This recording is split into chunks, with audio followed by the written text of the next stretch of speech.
Hello, नमस्कार दोस्तों। कैसे हैं आप सब? उम्मीद है आप लोग अच्छे होंगे, स्वस्थ होंगे।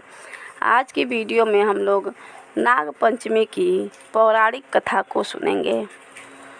बहुत समय पहले की बात है। एक गांव में एक साहूकार रहता था। उसके 7 पुत्र थे। वो 7 पुत्र विवाहित थे। साहूकार की 6 बहुओं के भाई थे और उनका मायका बहुत समृद्ध था। परंतु 7वीं बहू के कोई भाई नहीं था और ना ही उसका मायका इतना धनवान था।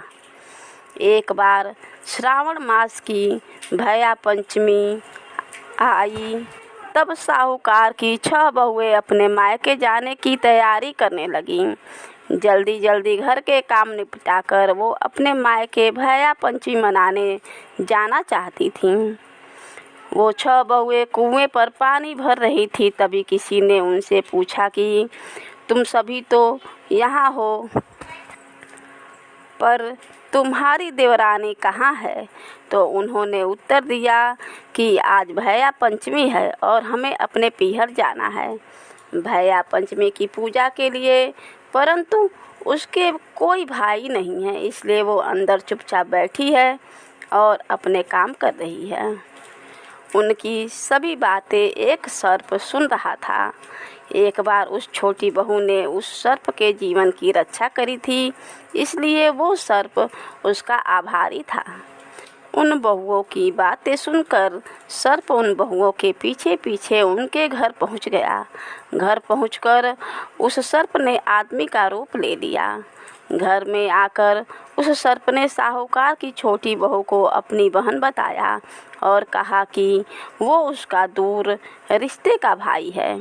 उसने वहाँ सबका अभिवादन किया, लेकिन छोटी बहू को यकीन नहीं हुआ, इसलिए उसने उससे कहा, मेरा कोई भाई नहीं है, तुम कौन हो? मैं तुम्हें नहीं जानती। तब उसने उसको विश्वास दिलाया कि वो उसका भाई है और कहा कि मेरा जन्म तुम्हारे विवाह के बाद हुआ था। यह जानकर उसे बहुत खुशी हुई। वो सबसे कहने लगी, मेरा भाई आया है, मेरा भाई आया है। उसे याद आया कि आज तो भैया पंचमी है, परंतु उसने कभी यह त्योहार नहीं मनाया था, इसलिए उसे इसकी विधि नहीं पता थी। उसने अपनी सास से भैया पंचमी की विधि पूछी। बोली, सासू माँ, मेरा भाई आया है और आज भैया पंचमी है, मैं क्या करूँ? उसकी सास ने कहा कि पहले चूल्हा लीप, फिर उस पर चावल चढ़ा। जब चावल बन जाए उसमें घी बूरा मिलाकर अपने भाई को खिला। उसने वैसा ही किया। जब इंसान के रूप में सर्प अपनी बहन को अपने साथ लेकर वहाँ से चला तो उसने मार्ग में उस बहन को अपने विषय में बताया कि मैं एक सर्प हूँ और एक बार तुमने मेरे जीवन की रक्षा करी थी और मुझे भाई माना था, इसलिए मैं अब तुम्हारा धर्म भाई हूँ।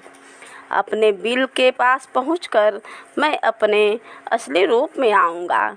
तब तुम बिना डरे मेरी पूँछ को पकड़ लेना और मेरे साथ बाम्बी में आ जाना।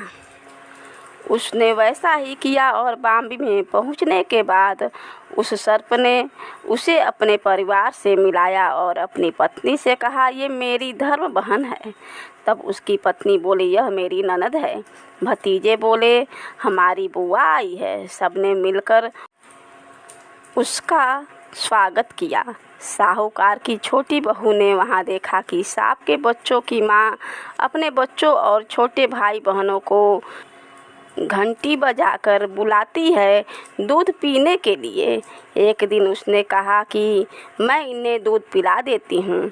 उसकी भाभी ने कहा, ठीक है, परंतु ध्यान रखना कि घंटी दूध ठंडी हो तभी बजाना, उससे पहले नहीं। किंतु उसने गलती से घंटी पहले ही बजा दी। तब तक दूध गर्म ही था और उस सांप के छोटे भाई बहन का गर्म दूध पीने से जीभ, फन, पूँछ आदि जल गए। इससे वो बहुत नाराज हुए और बोले, इसने हमें गर्म दूध से जलाया है, हम इसको सजा देंगे।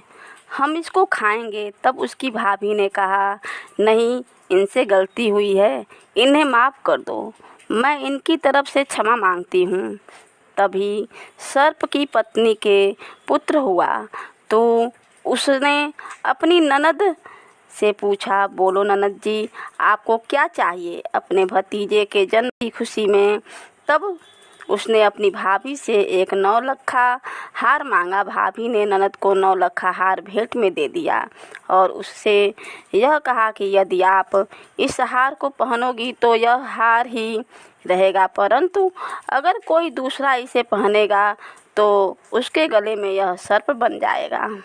इधर साहूकार का छोटा लड़का अपनी पत्नी को लेने के लिए आया तो उसकी पत्नी ने ईश्वर से प्रार्थना की, हे ईश्वर, यदि मेरे पति को यह पता चलेगा कि यह एक सर्प मेरा भाई है तो पता नहीं उसे कैसा लगेगा, इसलिए आप इस बाम्बी के स्थान पर महल बना दो।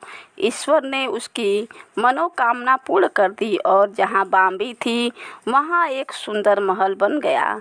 साहूकार का बेटा वहाँ आया और 2 दिन के लिए वहाँ रुका। उसका वहाँ बहुत आदर सत्कार हुआ। फिर जब उस लड़के ने अपनी पत्नी को लेकर जाने के लिए कहा तो उस धर्म भाई ने विदा करते समय बहुत सारे दास दासी, हाथी घोड़े, धन दौलत देकर उन्हें विदा किया। जब वो वहाँ से निकले तो मार्ग में साहूकार के बेटे को याद आया कि वो वहाँ पर अपना कुछ सामान भूल आया है। उसने अपना सामान लाने के लिए वापस जाने के लिए कहा तो उसकी स्त्री ने कहा, ऐसा कौन सा कीमती सामान है जिसके लिए हम दोबारा लौटें। अब हम अभी अपने घर चलते हैं। परंतु उसका पति नहीं माना और वापस लौटकर उसी स्थान पर आ गया, परंतु अब वहाँ पर कोई महल नहीं था, वहाँ तो सांप की बाम्बी थी। यह देखकर साहूकार के बेटे को बहुत क्रोध आया और अपनी स्त्री से कहा कि तुमने मुझे भ्रम में रखा, तुमने मुझे धोखा दिया है। अब मुझे सच सच बता कि यह क्या माजरा है। तब उसकी पत्नी ने उसे सारी कहानी सुना दी और कहा कि मेरे कोई भाई नहीं था, इसलिए सारी जेठानियाँ मेरा अपमान करती थी। मुझ पर ईश्वर ने दया दिखाई और एक सर्प मेरा धर्म भाई बनकर आया और यह उसी का बाम्बी है। मैंने ईश्वर से प्रार्थना की थी 2 दिन के लिए उस बाम्बी के स्थान पर एक महल हो जाए जिससे किसी को इस बात का पता न चले। उसके पति को उसकी बात पर विश्वास हो गया और वो उसे लेकर अपने घर लौट आया। बहुत दिनों बाद उस साहूकार की छोटी बहू के पुत्र हुआ। साहूकार की छोटी बहू ने अपनी ननद से पूछा कि तुम्हें क्या चाहिए। तो उसकी ननद ने कहा कि आप जो अपने मायके से 9 लखा हार लाई हो, मैं तो वही लूँगी। तब छोटी बहू ने उससे कहा कि तुम उसकी जगह कुछ और भी ले लो, मैं खुशी से दे दूँगी, पर उसे मत लो, यह मेरे पीहर का हार है। यदि इसे मेरे अतिरिक्त कोई दूसरा पहनेगा तो यह सर्प बन जाएगा। परंतु उसकी ननद नहीं मानी और बोली, मैं तो यही हार लूँगी। तब उस बहू ने अपनी ननद को वो हार दे दिया। जैसे ही वो ननद उस हार को हाथ में लेकर देखने लगी, तभी वो सर्प बन गया। यह देखकर ननद बहुत डर गई। तब छोटी बहू बोली कि मैंने आपसे पहले ही कहा था यह मेरे पीहर का हार है। फिर उसने अपनी ननद को अपनी सारी कहानी बताई, कैसे एक सर्प उसका भाई बनकर आया और उसने उसकी पीहर की कामना पूरी करी। यह सुनकर उन सभी को बड़ा अचंभा हुआ। किस प्रकार सच्चे मन से ईश्वर से भया पंचमी के दिन उसने जो मांगा ईश्वर ने उसे दिया। इसलिए जो भी श्रावण मास की कृष्ण पक्ष की पंचमी को भया पाँचे मनाए और विधि विधान से पूजा करे, साथ ही विनायक जी की कहानी कहे या सुने, उस सब की ईश्वर उसी प्रकार मनोकामना पूरी करे जैसे साहूकार की छोटी बहू की करी। बोलो गणपति महाराज की जय।